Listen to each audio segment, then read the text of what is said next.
Good morning, children, and welcome back.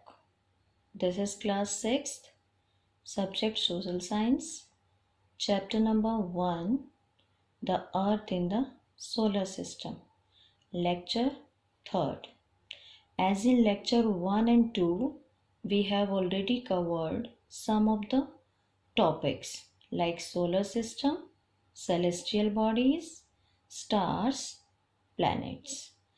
Or in starting of the chapter, as I told you, in all planets, in this chapter we will learn particularly about the earth where we are living.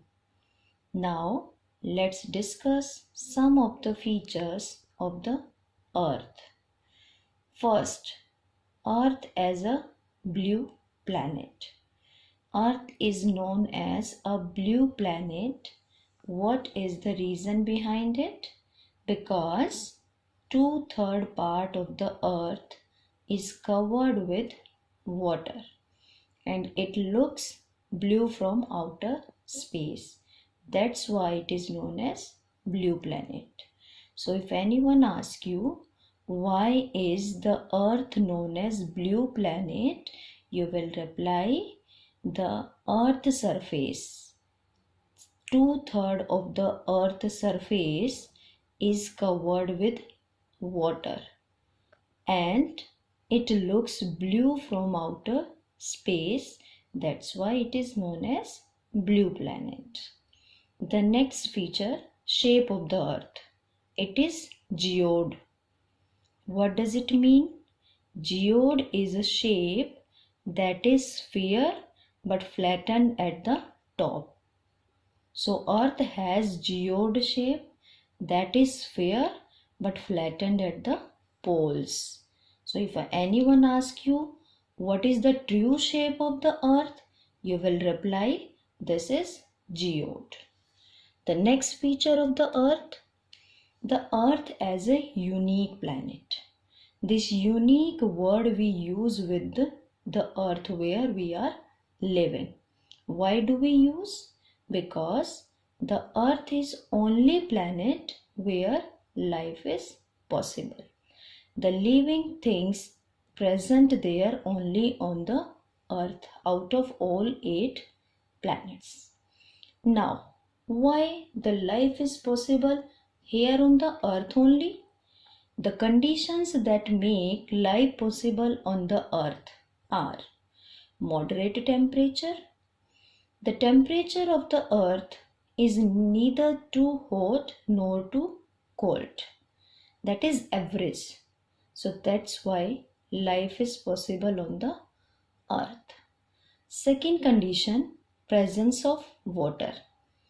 As we discussed now, 2/3 part of the earth surface is covered with water.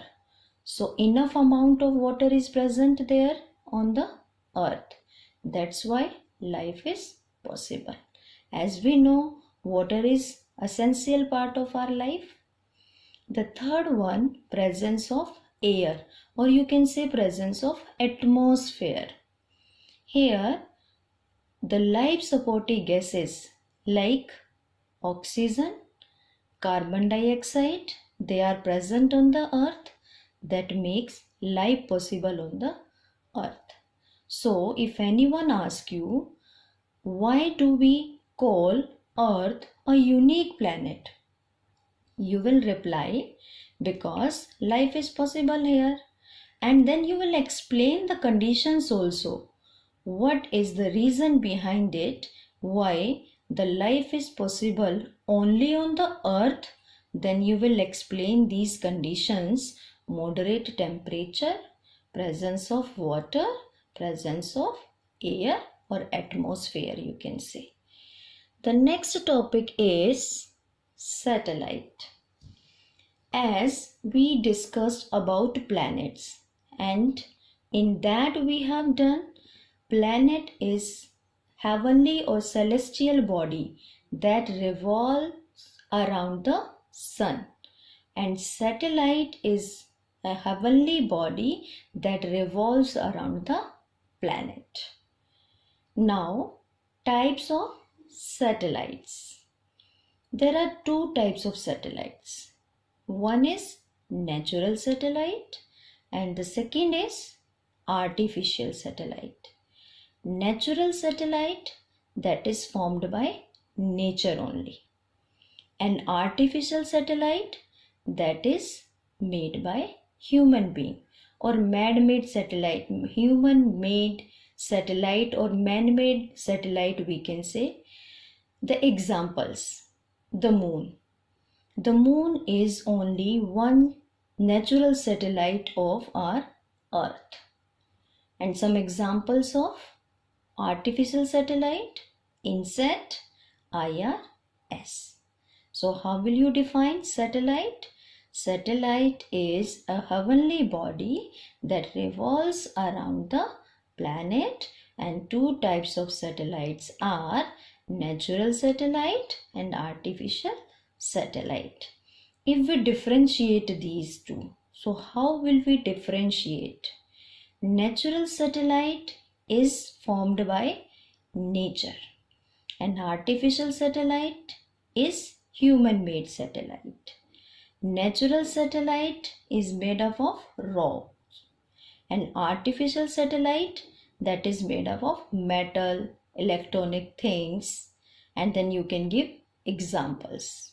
For example, the moon is a natural satellite and INSET, EduSat, IRS, these are the artificial satellite.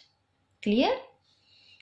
Next thing, shapes of the moon.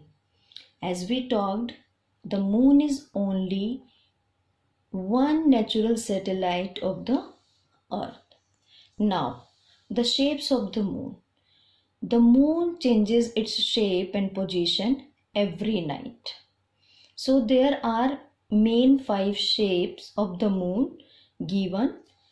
First number, full moon. When moon is there in its full circular shape, that is known as full moon. Second is gibbous moon. When it is more than half, that is gibbous moon. The third is half moon. That is clear? When it is half, that is half moon.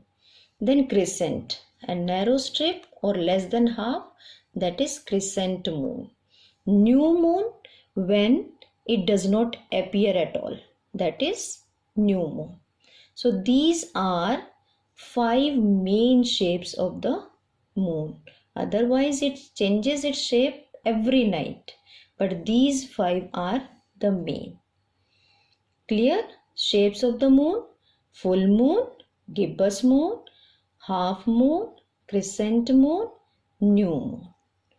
The next thing is 2 extreme shapes of the moon: full moon, new moon. How these are extreme? One, because full moon is a moon when it is in full circular shape, and new moon when it does not appear even. So these two are extreme shapes. They are known as extreme shapes of the moon. And full moon night is known as Purnima. New moon night is known as Amavasya.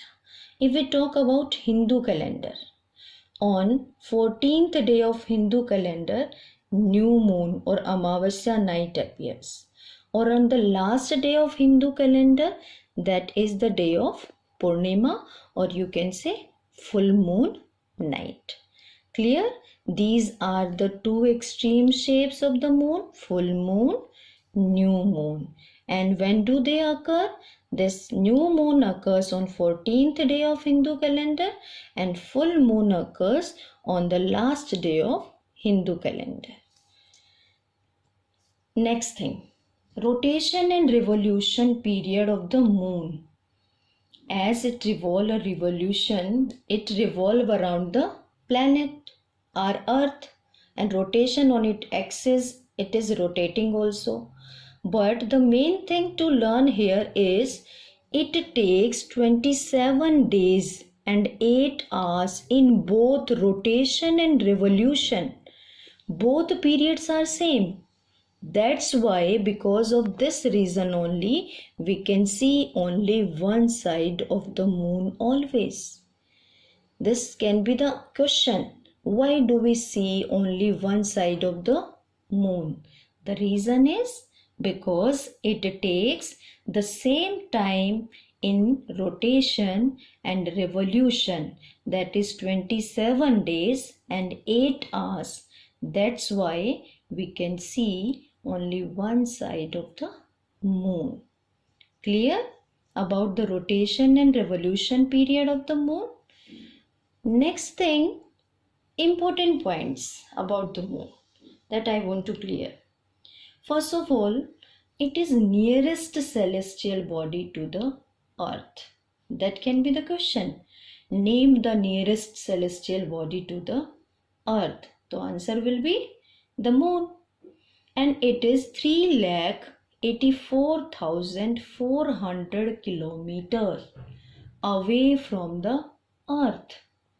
Only 3,84,400 kilometers. If we compare it with the sun is 150 million kilometers away from the earth, and it is just 3,84,400 only.